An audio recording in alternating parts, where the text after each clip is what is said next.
Hello wives, அனைவருக்கும் மெக்கனாஸ் ஒரு அழகான இளம்பெண்ணு. அந்த பெண்ணு தெருக்கல்ல துணிகள்லாம் வித்துட்டு நடந்து வந்துட்டு இருக்கா.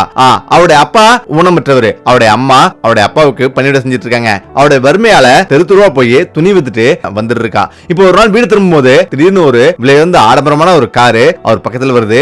அது இருந்து ஒரு சேக் வந்து இறங்கி வராரு. திரும்பி பாக்குறா, அவர் கார் முழுதும் வெறும் பணமா இருக்குது. இப்பதான் அவர் சொல்றாரு, நீ என் கூட வேலைக்கு வா, விலையுந்த தங்கமும் பணமும் நிறைய தரணும்னு சொல்றாரு. இதனால மெக்கனாஸ் ஆச்சரியப்படுறா. மறுநாள் அவங்களுடைய மாளிகைக்கு போறான். இப்பதான் அங்க நடந்த அதிர்ச்சியான சம்பவம் தான் இந்த இடம் போறோம்.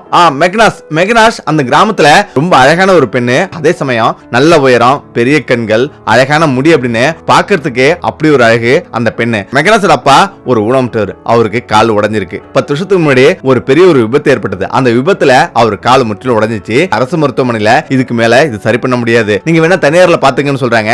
அதே நேரத்துல அவங்க தனியாருக்கு போறாங்க. தனியார்ல என்ன சொல்லிட்டாங்கன்னா 10 லட்சம் ரூபாய்க்கு மேல செலவு பண்ணாதான் சரி பண்ண முடியும்னு சொல்லிடுறாங்க. இப்ப வேற வழி இல்லாம அவருடைய அப்பாவை அதே காலோட கொண்டு வராங்க. அதுல இருந்து அவருடைய காலு செயல்படல. இப்ப காலைல எந்திரிக்கிறதுல இருந்து இரவு தூங்குற வரலையும் அவருடைய அம்மா தான் அவர் வந்து பாத்துக்கிறாங்க. அவருடைய அம்மா ரொம்ப அன்பாவும் அரவணைப்பாவும் ஒரு தாய் போலவே அவர் வந்து பாத்துக்கிறாங்க. அவங்களுக்கு வேற வழி இல்ல, தினமும் அதுதான் அவங்களோட வாழ்க்கையை ஓட்டுறாங்க. அதே சமயம் அவங்களுக்கு இருக்கிற ஒரே வெளிச்சம் மெக்கனாஸ் தான். மெக்கனாஸ் இந்த கிராமத்திலே ரொம்ப அழகான ஒரு பெண்ணு. அவளை போல அழகு அந்த ஊர்லயே இல்ல. அப்படி ஒரு அழகான ஒரு பெண். தனது தந்தைக்கு மருத்துவ செலவுக்காக அவ வந்து உழைச்சிட்டு இருக்கா. எந்த ஒரு வருமானமும் இல்ல.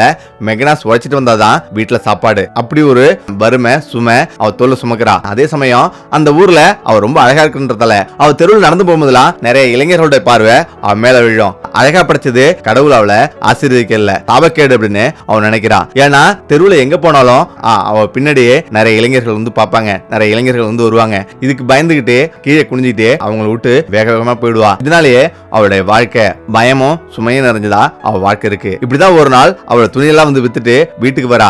அவருடைய அப்பா உடல் சரியில்லாம ரொம்ப சோர்ந்து போய் படுத்திருக்காரு. இப்பதான் என்னப்பா அப்படின்ட்டு போறா, ரொம்ப இரும்புறாரு, உடல்நல சரியில்லாம அப்படின்னு அவங்களும் சொல்றாங்க. இப்ப அவர் ரொம்ப வருத்தப்படுறா, எப்படியாவது அவங்க காலை சீக்கிரமே சரி பண்ணிடுறான் அப்படின்னு அவர் சொல்றா. இப்ப அவரும் ஆறுதலா அவர் வந்து உட்கார்ந்து இருக்காரு. இரவு தூங்குறா. அவருடைய அப்பா இருமிட்டே இருக்காரு. இப்ப ஒவ்வொரு இருமலும் அவருடைய இதயத்தை ரொம்ப கஷ்டப்படுத்துது. அடிக்கடி அவருடைய அம்மா அழுகையும் அவளுக்கு கேட்டே இருக்கு. இப்ப மறுநாள் விடியுது. இப்ப மறுநாள் எந்திரிச்சு எப்போதும் போலயே துணி விற்க போறா. வித்துட்டு வீட்டுக்கு போறா.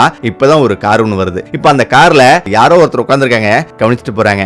இப்ப தினந்தோறும் 4-5 நாள் அவ வீடு திரும்பும் போது அதே பாதையில அந்த கார் வந்துட்டு இருக்கு. இப்பதான் ஒரு நாள் அந்த கார் அவ பக்கமா வந்து நிக்குது. இப்ப அதுல இருந்து ஒரு சேக் வந்து இறங்குறாரு. இப்ப அதை பார்த்து ரொம்ப பயப்படுறா. ஏன்னா அவரு நம்ம இந்திய நாட்டுக்காரர் மாதிரி இல்ல, வேற உலகத்துல இருந்து புதுசா வந்த மாதிரி அவ பாக்குறா. அவரோட உடையில இருந்து எல்லாமே வித்தியாசமா இருக்கு.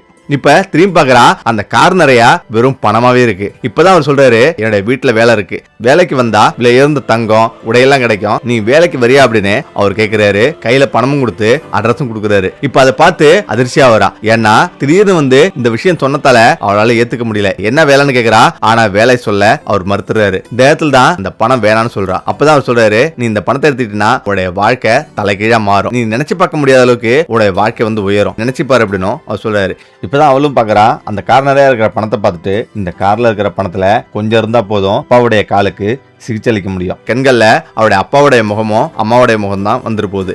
ஒரு கையில பணமும் இன்னொரு கையில அட்ரஸும் கையில வாங்கிக்கிறா. இந்த இடத்துல தான் அவ வாங்கிட்டு சிந்திச்சுட்டே வரா. அந்த வேலை என்ன வேலையா இருக்கும், ஒரு மர்மம் நிறைஞ்சதாவே இருக்கு அப்படின்னு அவ யோசிச்சுட்டே இருக்கா.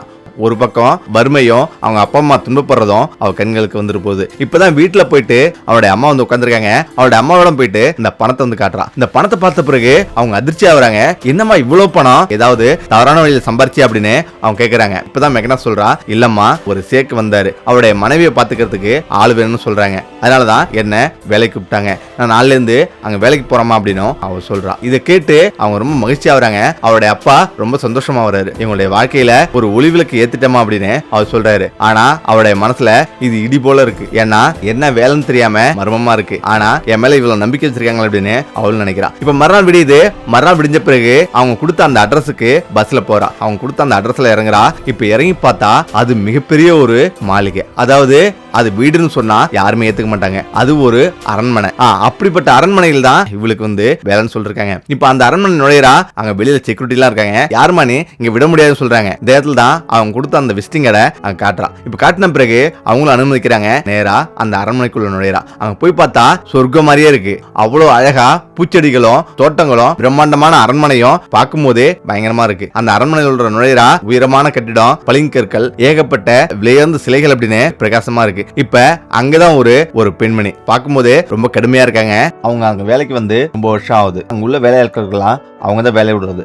நீ வருவன்னு ஷேக் சொன்னாரு. இப்பதான் வெளில போயிருக்காங்க. அவங்க வந்த பிறகு மீட் பண்ணலாம், உன்னை பத்தி எல்லாமே சொன்னாங்க அப்படின்னு அங்க உள்ள விஷயங்கள் எல்லாமே சொல்றாங்க. நீ வந்திருக்கிறது ஒரு முக்கியமான இடம். இங்க நடக்கிறது, இங்க பாக்குறது, இங்க பேசுறது எதுவுமே வெளில போய் சொல்லக்கூடாது அப்படின்னு அவ சொல்றான். இதுக்கு எல்லாமே எனக்கு சம்மதம் அப்படின்னு மெக்னாஸ் சொல்றான். இப்ப சரி அப்படின்னு அவளுக்கு உண்டான ஒரு அறைய அவ காட்டுறா. அந்த அறையில போய் பார்த்தா ரொம்ப அமைதியா இருக்கு. மிகவும் பிரம்மாண்டமா, அவ நினைச்சு பார்க்க முடியாத அளவுக்கு பிரம்மாண்டமான ஒரு அறை. அந்த அறையில போய் அவ படுத்துட்டு யோசிச்சுட்டே இருந்திருக்கா. மறுநாள் விடியுது, உணவு வருது, உடல் வருது, எல்லாமே வந்து வருது. ஆனா அவங்களுக்கு என்ன வேலைன்னு யாருமே சொல்லவே இல்லை. இப்ப 2-3 நாள் இப்படியே கிடக்குது. அவளும் காலைல எந்திரிக்கிறது, குளிக்கிறது, உணவு சாப்பிடுறது, உடை உடுத்தி படுத்திருக்கிறது அப்படின்னு ஓடிட்டு இருக்கு.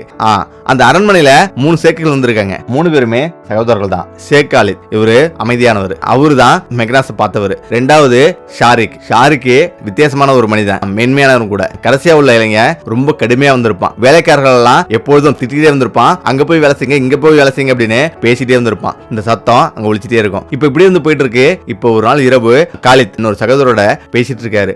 அப்ப மெக்னாஸும் அங்க நின்று இருக்கா. இப்ப அவங்க பேசுறது நல்லாவே மெக்னாஸ் கேக்குது. அப்ப ஷாரிக் சொல்றாரு, அந்த பெண்ணு ஒரே மாதிரி தான் இருக்கா, அவ வீட்டுல தான் வந்திருக்கா. அதனால இதுக்கு மேலேயும் நம்ம அமைதியா இருக்க கூடாது, நாளில இருந்து நம்ம தொடங்கணும் அப்படின்னு அவர் சொல்றாரு. இப்ப சொன்ன பிறகு அவளுக்கு ஒண்ணுமே புரியல, என்னவா இருக்கும் அப்படின்னு யோசிச்சுட்டே இருக்கா. இப்ப மறுநாள் விடியுது. மறுநாள் விடிஞ்ச பிறகு காலித்து அவளோட ரூமுக்கு வராரு. இன்னையில இருந்து நீ வேலையை தொடங்கலாம், நான் உன்னை கூப்பிட்டது ஒரு முக்கியமான விஷயத்துக்கு அப்படின்னு சொல்லிட்டு அவர் கையில உள்ள ஒரு போட்டோ வந்து மெக்னாஸ் கொடுக்குறாரு. மெக்னாஸ் அதை பார்த்து அதிர்ச்சி ஆவரா. ஏன்னா அந்த போட்டோஸ் அப்படியே மெக்னாஸ் மாதிரியே பெரிய கண்கள், தலைமுடி எல்லாமே மெக்னாஸ் மாதிரியே இருக்கு. கண்ணாடியில அவளை பார்த்த மாதிரியே அந்த போட்டோ இருக்கு. அதை பார்த்து ஒரு நிமிஷம் அதிர்ச்சி ஆவரா. யாரு என்ன போல இருக்காங்க அப்படின்னு அவ கேக்குறா. இப்பதான் ஷாரிக் சொல்றான், இந்த போட்டோல இருக்கிறது என்னுடைய தங்க.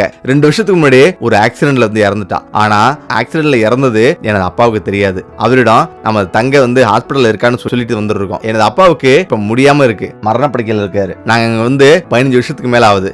எனது தங்க நாங்க எல்லாம் குடும்பத்தோட இந்தியாவுக்கு வந்தோம். இந்தியா எங்களுக்கு ரொம்ப பிடிச்சிருச்சு. இப்பதான் இங்கிருந்து எங்க நிறுவனத்தை துபாயில நாங்க நடத்திட்டு வரோம். ஆனாலும் நாங்க 3 பேர்ல ஒரு ஆளு துபாய்க்கு போயிட்டு வந்துருப்போம். எனக்கு தங்க இறந்தால என்ன பண்றதுன்னு நில குழஞ்சு போயிருக்கிறோம். வயது முப்பு காரணமா அவர் முடியாம இருக்கு. என்னோட தங்கையோட பேரு லைலா. எனது அப்பா லைலாவோட நினைப்பிலே இருந்திருக்காங்க. லைலா எப்ப வருவான்னு கேட்டே இருந்திருக்காரு. எனது அப்பா அவருடைய மூச்சை பிடிச்சிட்டு இருக்காரு. லைலா இறந்ததை என் அப்பா விட சொல்ல முடியாது. ஏன்னா மருத்துவர்கள் என்ன சொல்றாங்கன்னா, ஒரு சின்ன அதிர்ச்சி கூட இவருடைய உயிர் போயிடும் அப்படின்னு சொல்றாங்க. அதனால அந்த தைரியம் எங்களிடம் இல்ல. அதே நேரத்துல அவரு கடைசி காலங்கள்ல உன்னை பார்த்தா நிம்மதியா போய் சேருவாரு அப்படின்னும் அவங்க சொல்றாங்க. எங்களுக்கு நீ ஒரு உதவி செய்யணும், அதுதான் நீ எனது தங்கைய நடிக்கணும் அப்படின்னும் அவர் சொல்றாரு. இதை கேட்டு லைலாக்கு ஒரு நிமிஷம் அதிர்ச்சியாவது. இப்ப லைலா முடியவே முடியாது, இது ஒரு பாவம், இப்படி ஒரு ஏமாற்று வேலைய என்னால செய்ய முடியாது அப்படின்னு அவன் சொல்றான். இப்பதான் காலேஜ் சொல்றான், இது பாவம் கிடையாது, கடைசி காலத்துல உயிருக்கு போராடிட்டு இருக்க ஒருத்தருக்கு நம்ம செய்யற ஒரு நிவாரணம் தான் இது. இந்த நிவாரணத்துக்கு நீ உதவி பண்ணணும், கடைசி காலத்துல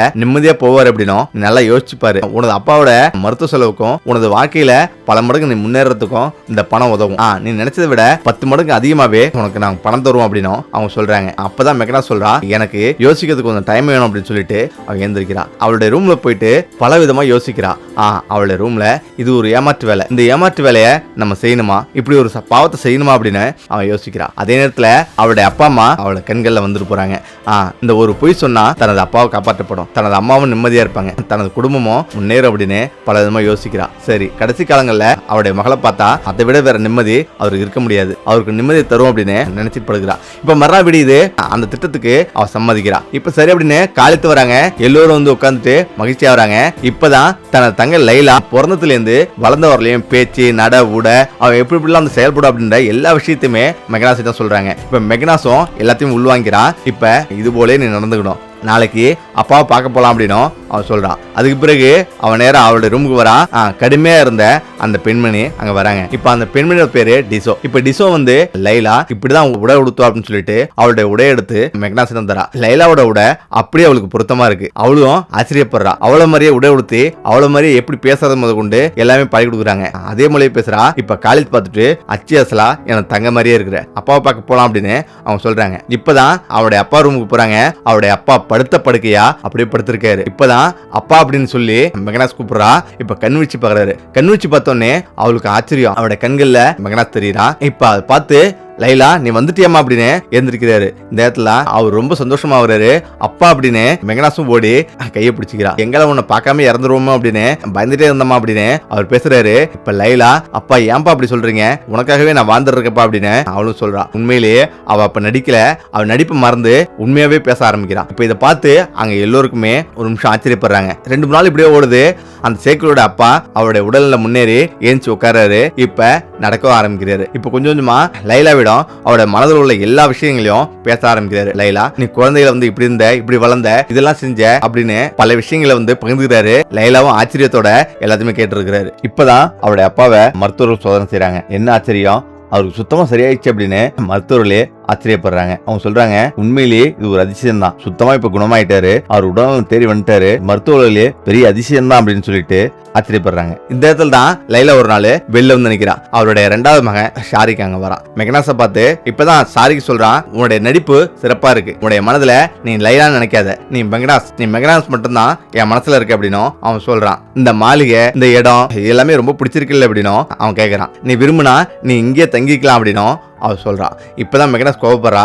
என்ன வந்து விலைக்கு வாங்க முடியாது, எனக்கு அப்பா அம்மா இருக்கிறாங்க, அவங்க தான் எனக்கு முக்கியம், என்னோட கிராமம் தான் முக்கியம்னு சொல்லிட்டு நான் ஒரு ஒப்பந்தத்துல தான் இங்க இருக்கிறேன், என்னுடைய ஒப்பந்தம் முடிஞ்சிச்சுன்னா நான் இங்க இருந்து கிளம்பிடுவோம்னு சொல்லிட்டு போயிடுறான். இப்ப அவனும் அமைதியா போயிடுறான். இப்போ ஒரு நாள் மெக்னாஸ் அவரோட தோட்டத்துல வந்து உட்காந்துருக்கா, வீட்டுக்கு முன்னாடி வந்து உட்காந்துருக்கா.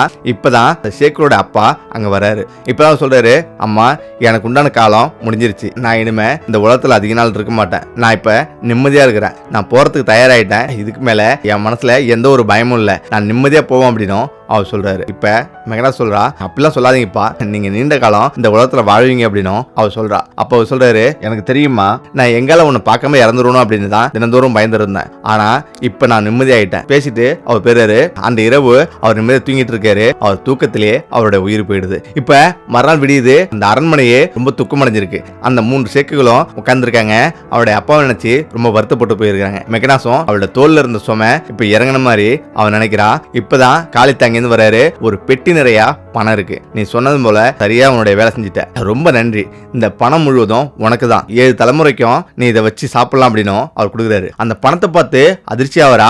எனக்கு இவ்வளவு பணம்லாம் வேணாம், நீங்க பேசின பணம் மட்டும் கொடுத்தா போதும் அப்படின்னு அவர் சொல்றா. இல்ல, எங்களுக்கு இது ஒரு நாளைய சம்பளம், நீ இல்லனா இவருடைய வாழ்நாள் முழுவதும் நாங்க துக்கப்பட்டிருப்போம், வேதனைப்பட்டிருப்போம், ஆனா எங்களுக்கு முழு சந்தோஷத்தையும் நீ கொடுத்துட்ட அப்படின்னும் அதுக்காகவே இதை வச்சுக்க அப்படின்னும் அவர் சொல்றாரு. இப்பதான் சாரிக்கு என்ன சொல்றானா, நீங்க 2 பேரும் வெளில போங்க, மெக்னாஸிடம் நான் தனியா பேசணும் அப்படின்னு சொல்றான். இப்பதான் மெக்னாஸ், நான் உன்னை எப்ப பார்த்தனோ அப்பையிலேருந்து நான் உன்னை விரும்புறேன், நீ விரும்புனா நம்ம 2 பேரும் திருமணம் பண்ணிப்போம் அப்படின்னு அவன் சொல்றான். இந்த மாளிகையில நீ ராணி போல வாழலாம், நீ என்ன சொல்ற அப்படின்னும் அவன் சொல்றான். இப்ப இதை கேட்டு மெக்னாஸ் கோவப்படுறா. இல்ல, அதெல்லாம் முடியாது, உங்களுடைய வாழ்க்கை வேற, என்னுடைய வாழ்க்கை வேற, எங்களுடைய கிராமத்துல எனது அப்பா இருக்காங்க, அம்மா இருக்காங்க, என்னோட கிராம மக்கள் இருக்காங்க, அதெல்லாம் விட்டுட்டு இங்க வந்து வாழ முடியாது. இது ஒரு மாளிகை தான், மாளிகை ரூபத்துல இருக்கிற இது ஒரு தங்கக்கூண்டு, இந்த தங்கக்கூண்டுல நான் அடைஞ்சிருக்க முடியாது அப்படின்னு சொல்லிட்டு முடியாது சொல்லிடுறா. இப்ப சரி அப்படின்னு அவ அங்கிருந்து அவருடைய ஊருக்கு வரா, அவருடைய கிராமத்துக்கு வரா.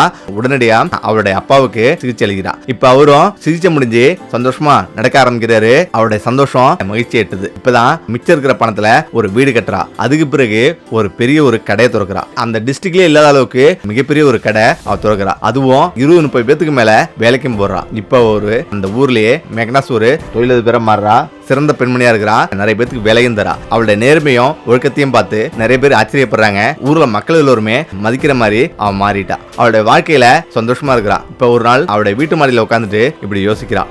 வாழ்க்கை எதுவுமே நிரந்தரம் இல்ல, என்னைக்குனாலும் வாழ்க்கை மாறலாம். ஆனா அந்த வாழ்க்கையில சில நொடிகள் வந்து தவறான முடிவும் எடுக்க நேரிடும். ஒருவேளை அந்த சேக்கோட வார்த்தை கேட்டு அங்கே இருந்தனா என்னுடைய வாழ்க்கை தலைகீழ மாறி இருக்கும். ஆனா நான் ஒரு தங்கக்கூண்டுல அடைஞ்சிருப்பேன், நான் அதை விரும்பல, சுதந்திரமான வாழ்க்கை தான் எனக்கு தேவை அப்படின்னு அவன் நினைக்கிறான். ஓகே, இந்த பிரச்சனை மீண்டும் அடுத்த சந்திப்போம்.